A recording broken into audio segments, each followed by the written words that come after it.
How much did you expect camera recording gear to be a part of your PT life when you started? Not at all. It's actually funny, like when I originally speak to the accountant and they're like, I run an online business, there's not really that many overheads. Yeah, not mine. Yeah, a lot of overheads. I essentially wear many hats, so you have to do the marketing, be an accountant, be able to navigate technology, write scripts, fucking have calls, manage people's problems, do check-ins, all of it. Vitamin cabinet, vitamin C. What were you saying there? I fucking hate having to fill this out fill it up every single week. But I also hate having to fucking go through and put them out every single day. So I bought 2 more of these and you want to fucking see the operation trying to fill 4 of them. Oh, okay. Fucking hell, son. Oh my god. It's like, guess who? AM and PM, bro. That's AM and PM. I mean, there's a lot. What the fuck do you want me to tell you? So, in the morning, omega-3s, L-theanine, alpha GPC, magnesium, vitamin D, psyllium husk, creatine, element. Yeah.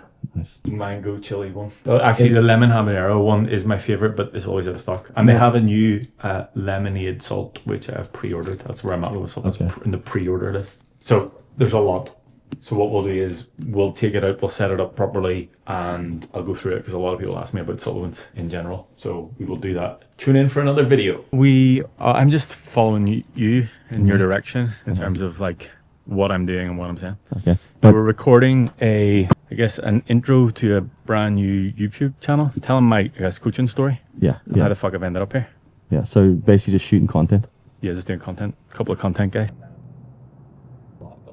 She's making decent money, but what I'm going to do is I'm going to set up a group chat with all of the coaches. So the one side of it is, if you're in the program, it's all communications in the community and not individual with the coaches.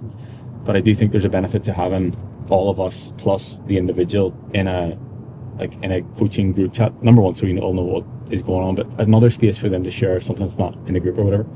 So we set up a couple of calls, and I'm there as a sort of mediator more than anything else.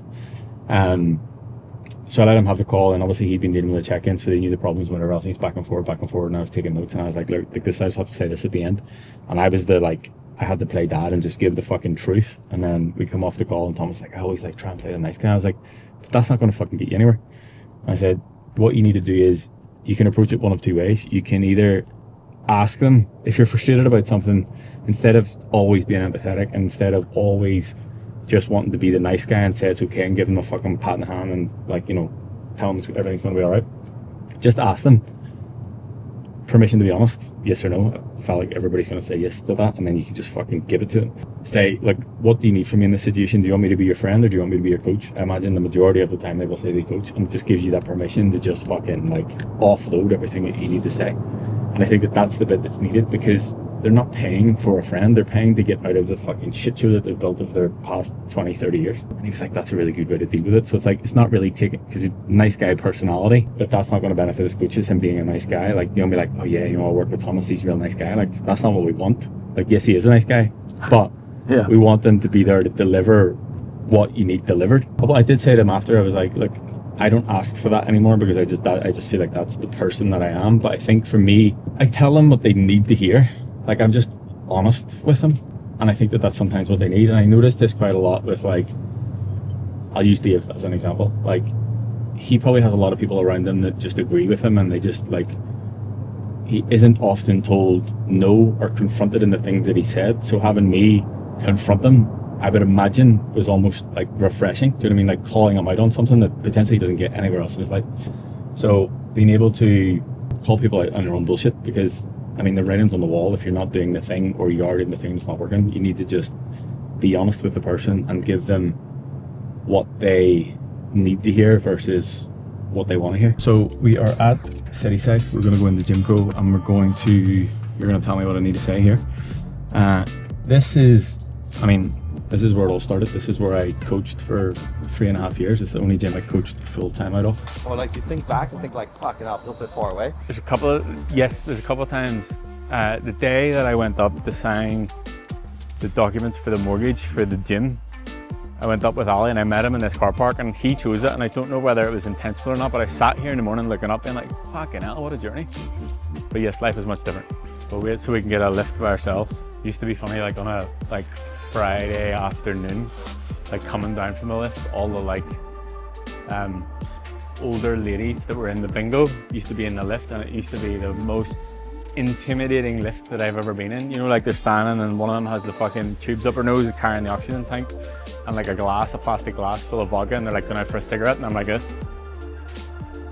I was in here September, not last year, the year before, because the first Belfast event we hosted here. So that was the last time I was here, and Helmy came down, and that was nostalgic because we used to coach here together. I mean, it's changed since then. They've now made it a High Rocks gym, so everything is shifted, so I don't really know.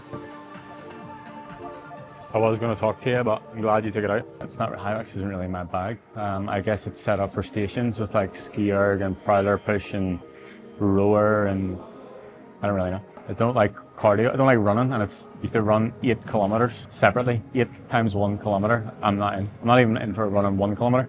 I used to run 5K. I've done 5K 3 times. I used to, during COVID when everybody was running, I worked out that there was a loop from my house that was exactly 2.2 miles, whatever the fuck that is.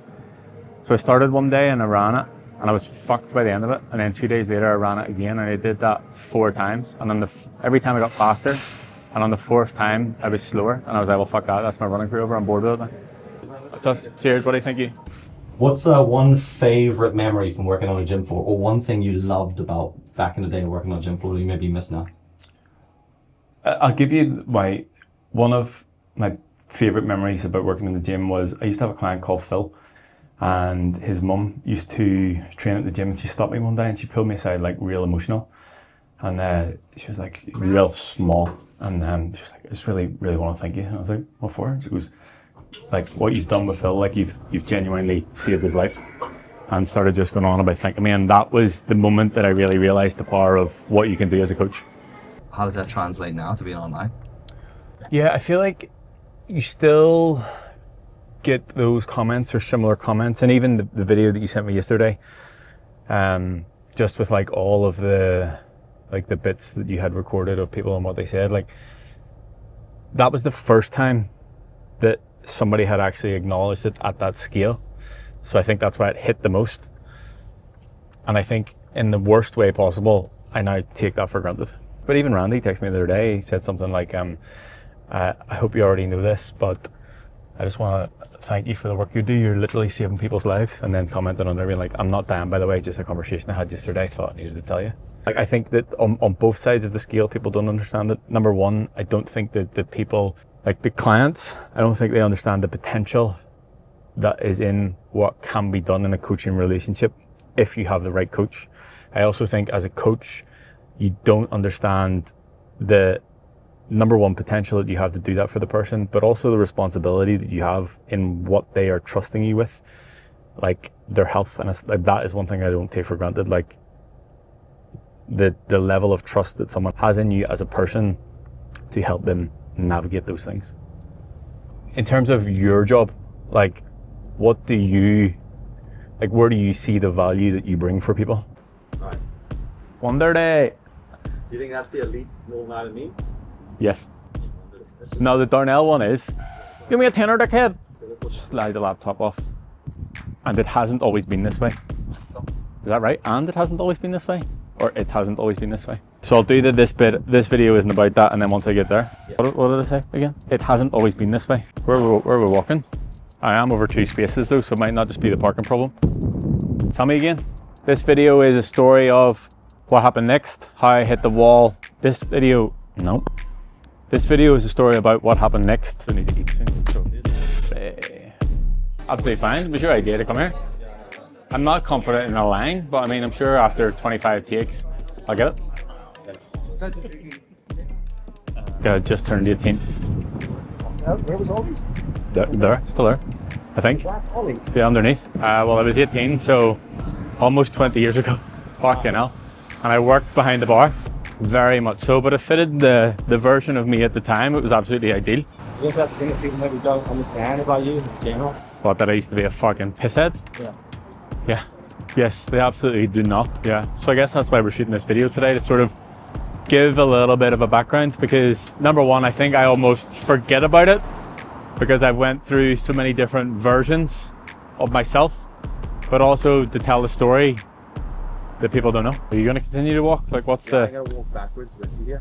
Okay. Right? We're going to do 2 of these lines, then I'm going to stop and I'm going to cut. Well, I think first of all, people actually just like the idea of it, and I was probably the same at the start. It was like, I can do this job, you get to hang about in a gym, somewhere that I enjoy being, and people will be able to pay me a decent amount of money per hour.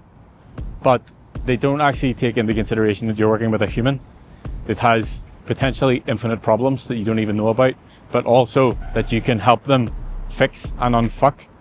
I also remember whenever I was going through, so you do level 2 and you do level 3. I did the level 2 online and then the level 3 was in person. And I remember there was a young guy in, I guess, the class, we'll call it, and he was like 17. And he obviously, number one, didn't want to be there. I think it was like some sort of, his parents had paid for the course or whatever. Completely uninterested in the whole thing. And I'm like, who, in the nicest way possible, had looked like he had never been in a gym before, but who is going to pay that person to help them? Like, number one, can he actually communicate with other people? Number two, no like life experience or understanding of like what the real world is. And number three, like just had looked like he had never been in a gym before. So I think he specifically is the sort of person that gets into it because he likes the idea of it, but then on the reality side, doesn't really know what he's getting himself in for. Well, I mean, from what I know and my understanding, they enjoy, or they like, first of all, that I deliver it in a way that is no bullshit. Second of all, that it's beyond just the gym and training, like looking, and Sean, I will always give him credit for this, like looking at the person as a whole human and getting an understanding of like what their life looks like and what their stressors are and how to navigate the whole thing, rather than just trying to shoehorn a generic coaching program into their life that doesn't work. And my biggest observation in all of this is, it doesn't matter if you have the best training plan or the best nutrition plan, none of them are going to work if it doesn't fit with the person. So now we're on a fucking laptop? So now we're on a laptop, yeah. I have to take a call with Tyler at Cronin Customs. Cronin Customs is essentially going to be the new, I guess, manufacturer, supplier of the swag store for Hacking Your Health. Tyler is a client of mine and has been for many, many years, has featured in every event, and he basically started his own, I guess, merch clothing company. Right. So the goal with today's call is to work out how we get rid of Printful, who we use at the minute, and basically get all of the orders to go direct from him and then get shipped directly from him. The reason that I am on board with that is because I know that there'll be a human element to the people producing them and sending them. Tyler knows how in the details I am with things, and it supports his business because he has supported mine for so long. It's the cool thing about having the people around and the ability to, I'll not say help each other, but support. Also on the flip side of that, the beauty of having the conversations within and the people who want and demand more from themselves. So Tyler only started this a couple of months back because he wanted to do more, like he wanted to run his own business. So being able to see that from the start and being able to support it has been cool. Oftentimes, and there's been many of examples of this, of people when they signed up, they felt like they didn't need the community, and I don't really think that you do technically need it, but they see the benefit of being around these people, and they see the inspiration and the motivation and just the what more you can get from being around the people. So obviously I've said time and time again, like the product of your environment. So seeing people want to succeed in doing other cooler things that you potentially didn't think were possible is definitely one of the benefits of being involved in it. Can you hear me? Yes, can you hear me now? Yes, I can hear you now. Yo. Fucked it. Just not much, just got done working out. How was that? It was great. Didn't have to go to work afterwards, so. It's fantastic then. Were your sessions like back to normal time this week? Just put it in your check and I'll have a look at it, because I'm the nicest way possible. We're not here to talk about you today. You started the conversation? Yes, I was just being personable and polite, but fuck you. Yes, just many things, many moving parts and many people within those moving parts moving their own parts at their own rate, essentially. Yeah, so I mean, what I'm dealing with now is we are at the final stages of the next product for Hacking Your Health as a supplements brand. But the big hurdle that we had to overcome is we need a US organic certification. So it needs to go through a process to make sure that it is legitimately organic. And then the manufacturers also have to go through the process to make sure the place it is manufactured is also legitimately organic. Plus, I've been super fussy about the labels, and there needed to be an extra stage in the label printing so that it was like a spot gloss on top of a matte finish. We were waiting on the final approval for the certificate. The labels have been done and ordered, and both powders are blended, ready to go. So once we have the final approval, it's full send. Somehow, in amongst the fucking madness, here we are on a rooftop car park. Because it's whatever time it is. Just that you told me that 50% of it's going to be shot in the gym, which means like We've only done 40%. yeah, it's 4 o'clock or something, and we've only done 40%. That 50% should be the most straightforward. Well, we haven't eaten as well. We haven't eaten as well. We should do that now. I have got call 5 as well. I'm just telling you that now. Jesus.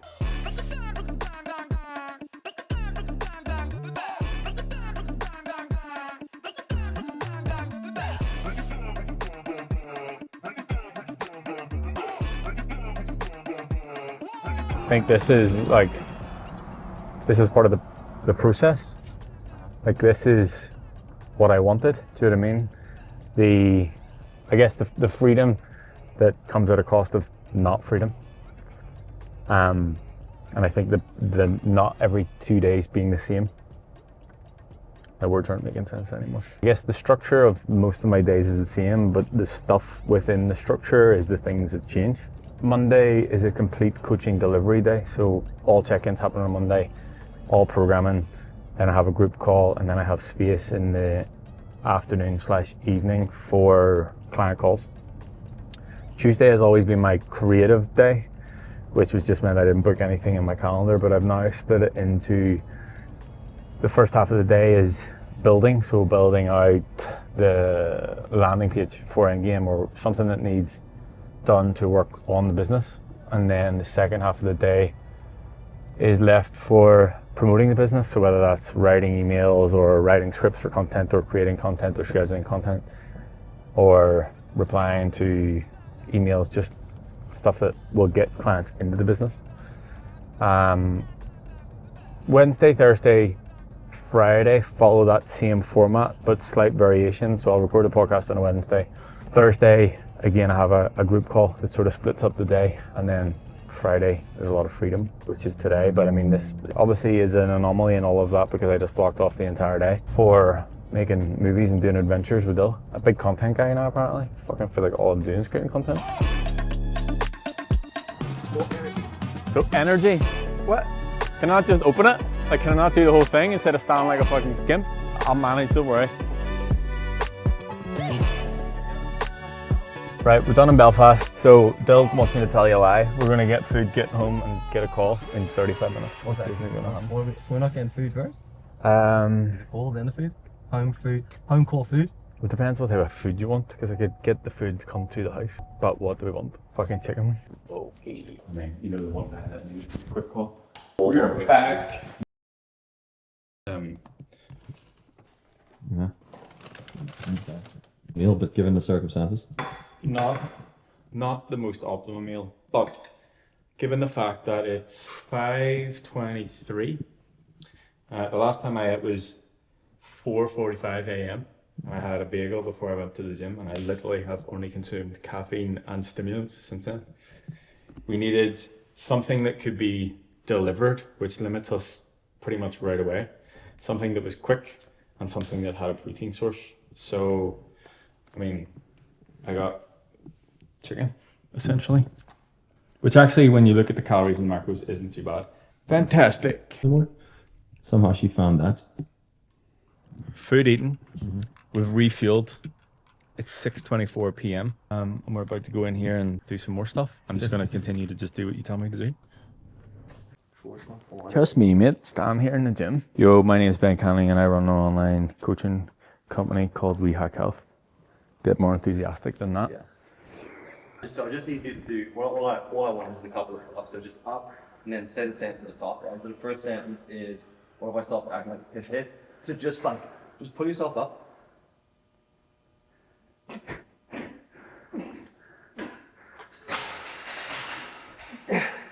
Just like that. Just, what if I stop acting like a piss head? Just like that. 1 rep max. You don't like it?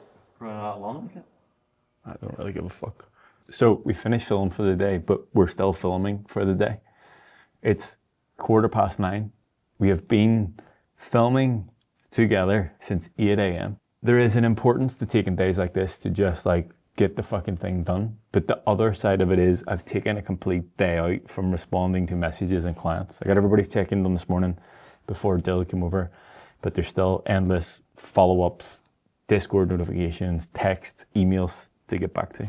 Back to the question you asked me earlier about like what people don't understand about being a coach or running your own business is like all of this stuff needs to happen no matter what. So this is a part of it, doing marketing to promote the business, to grow the business. But all of the stuff inside the business and the delivery and the managing of the clients still needs to happen.